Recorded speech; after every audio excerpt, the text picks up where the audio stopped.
Hello viewers.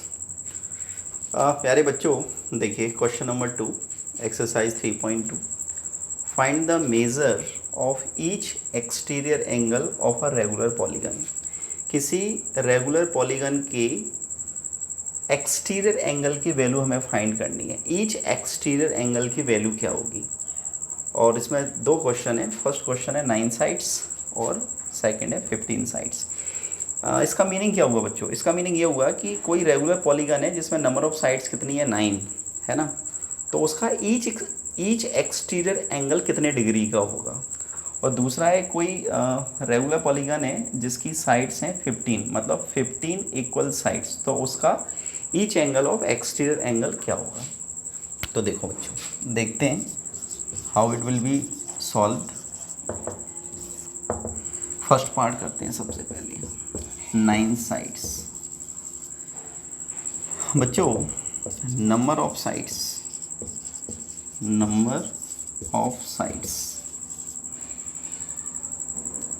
Of regular polygon. जो हमारा regular polygon है उसमें इक्वल साइड्स कितनी है, 9। ठीक है। अब since angle sum of exterior angle equal to कितना होता है, 360। किसी भी पॉलीगन के एक्सटीरियर एंगल का सम कितना होता है, 360 डिग्री। अंडरस्टूड। तो therefore value of each exterior angle equal to, क्या करेंगे बच्चों, देखो जो रेगुलर पॉलीगन होता है, तो रेगुलर पॉलीगन की डेफिनेशन क्या है। रेगुलर पॉलीगन की डेफिनेशन होती है a polygon in which all sides are equal, और if all sides are equal then all angles are also equal. Understood. जब कोई पॉलीगन है जिसकी तीनों साइड्स कैसी इक्वल है, फॉर एग्जांपल जैसे मैं आपको बताऊं कि ये कोई इक्विलैटरल ट्रायंगल है। क्या है, इट्स अ इक्विलैटरल ट्रायंगल। अब इक्विलैटरल ट्रायंगल की क्वालिटी क्या होती है कि उसके तीनों साइड्स इक्वल होती हैं, और जब इसकी तीनों साइड्स इक्वल होती हैं तो डेफिनेटली इसके तीनों एंगल भी इक्वल होते हैं। तो इसे हम क्या बोलेंगे, रेगुलर पॉलीगन ऑफ 3 साइड्स। अगर हम एक क्वाड्रिलेटरल की बात करें लाइक स्क्वायर, तो स्क्वायर में क्या होगा, स्क्वायर देखिए, स्क्वायर की ऑल 4 साइड्स कैसी होंगी, इक्वल होंगी। तो इसकी ऑल 4 साइड्स इक्वल होती हैं, और ईच एंगल भी क्या होगा, इक्वल होगा। प्रत्येक एंगल भी कैसा होगा, इक्वल होगा। अंडरस्टूड। तो किसी भी रेगुलर पॉलीगन की ये क्वालिटी होती है, उसकी डेफिनेशन होती है, या रेगुलर पॉलीगन की डेफिनेशन ये होती है, a polygon is said to be regular polygon if all sides are equal and all angles are also equal. Understood. So इस क्वेश्चन में नंबर ऑफ साइड्स हमें दे रखी है 9, angle sum of exterior angle दे रखा है 360, होता ही है, we know that this property. तो value of each exterior angle, तो क्या होगा कि अगर हम एक्सटीरियर एंगल का जो सम है, अगर हम उसे साइड से डिवाइड कर दें, नंबर ऑफ साइड्स से डिवाइड कर दें, तो क्या होगा, we will get each exterior angle. तो देखिए 9 1 जा 9, 9 4 जा 36, 40 डिग्री। तो ये हमारा क्या हो गया आंसर। तो वी कैन राइट हैंस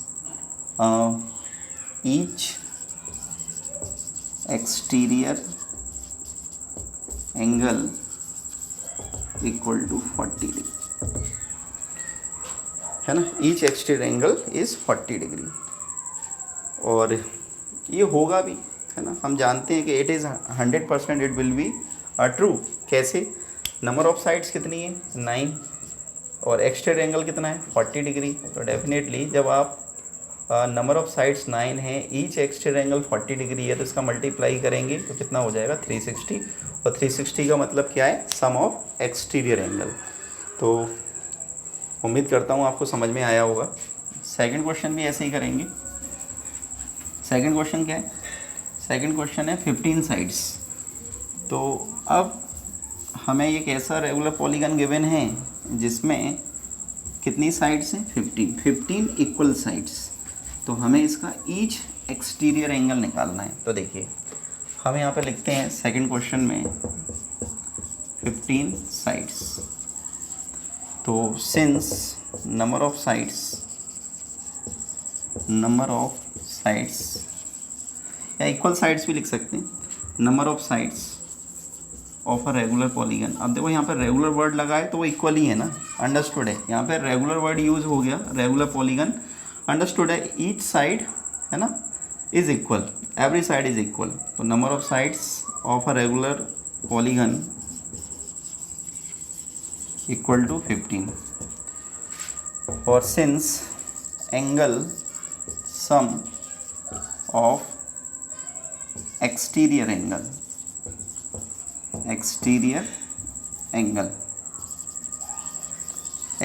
का सम कितना होगा 360 डिग्री।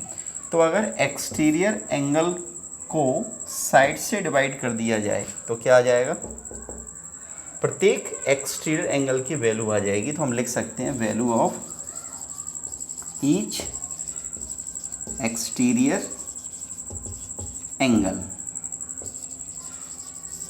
इक्वल टू क्या हो जाएगा 360 डिग्री, यानी कि सम ऑफ एक्सटीरियर एंगल्स को नंबर ऑफ साइड से डिवाइड कर देंगे तो डेफिनेटली ईच एक्सटीरियर एंगल की वैल्यू आ जाएगी। तो देखिए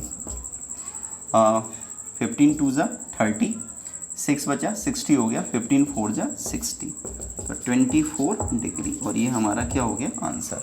हैंस भी लिख सकते हैं, हैंस क्या लिख सकते हैं, hence value of each exterior angle equal to 24 degree. Okay बच्चों, so this was question number 2. Next we will do question number 3. Till then pause the video to note it down.